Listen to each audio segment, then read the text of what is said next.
Yes, kare-kare in easy way. Sa walay pagdapig-dapig friendly lami ayo siya. Follow lang ang steps aron masayod ka kung giunsa na ako. Basta i-prepare lang na imong nakita. Then giluto na ko sa tubig ang mga gulay. Kadali lang good, like 1 minute lang. Ever since, favorite yun ako ang kare-kare ba, but usually makaon lang na ako siya pag na ako sa restaurant.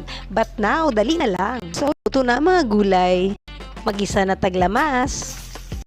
Ahos, sibuyas at sal. Imekos-mekos kadali aron mas malami. Gilaga na nako ni siyag mga 20 minutes friend ha, and then gilabay na ko ang tubig. Aron mas limpyo og luto ang atong mga karne. Igisa sa nato kadali ha. Hantod lang gud sa mag-brown siya gamay. Then butangan na nato isa ka basong tubig. Ayaw kayo daghan na friend ha, kay pangit maguni sa buwan. Ipabukalan ako ni siya